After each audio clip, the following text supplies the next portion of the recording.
Hello, my name is Jason Hayes, and I'm the Associate Minister for Pastoral Care at First Congregational Church in Boulder, Colorado.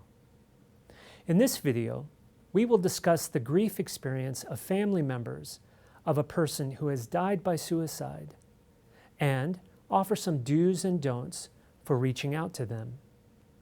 We'll also talk briefly about appropriate language to use when discussing suicides.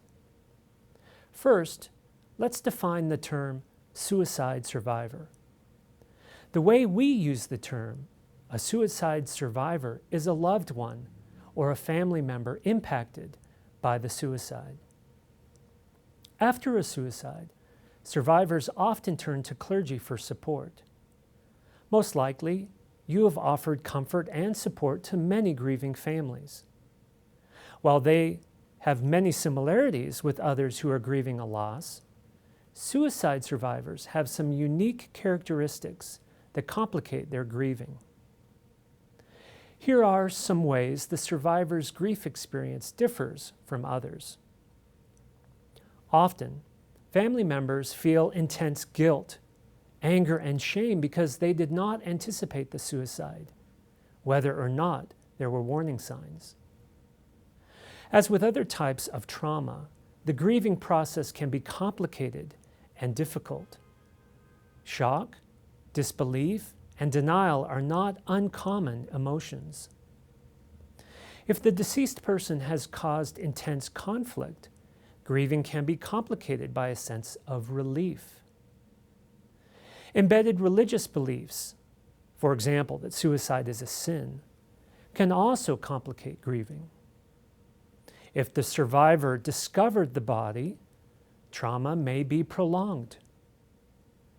Anger can be directed at the deceased person, at God, at other survivors, or at you. During the grieving process, a grieving person experiences intense emotions and does not know whether such experiences are normal or not.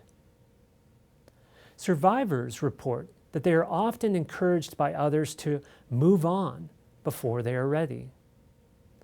Some survivors may have unhealthy reactions to their loss, such as drinking alcohol excessively or considering suicide themselves.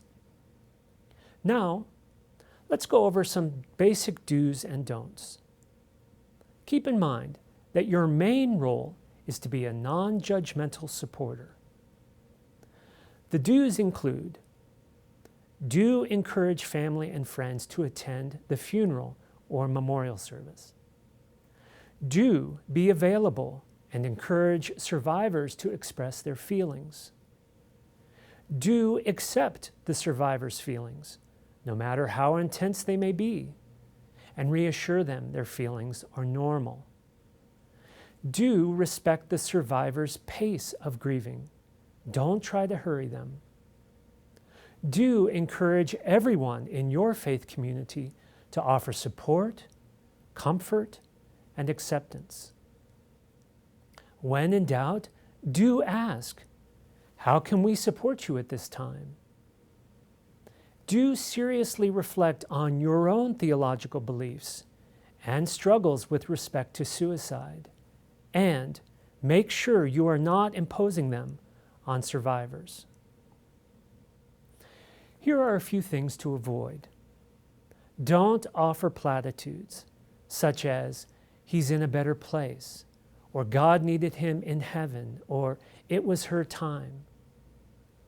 Don't offer easy answers with respect to God.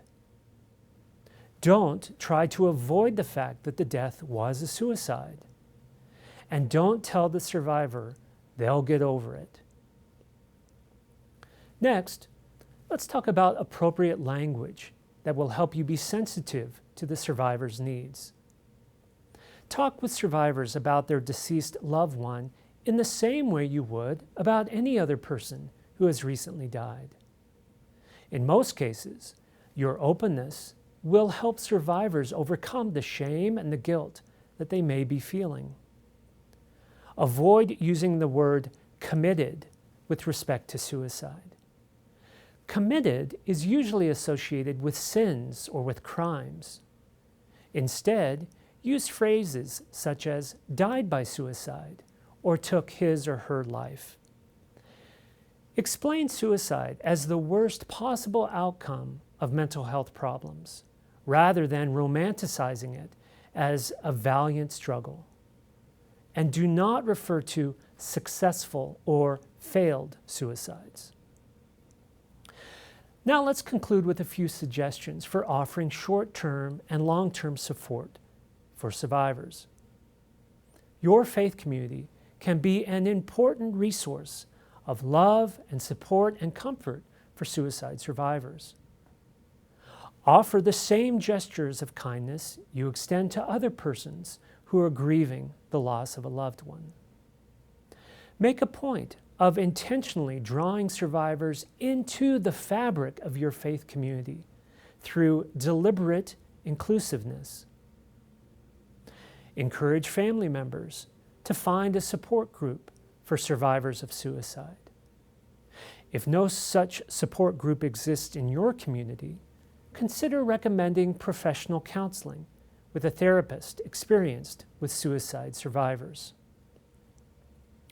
Be sure to watch the other videos in the Caring Clergy Project, Suicide Intervention and Response series, and the Making Referrals series.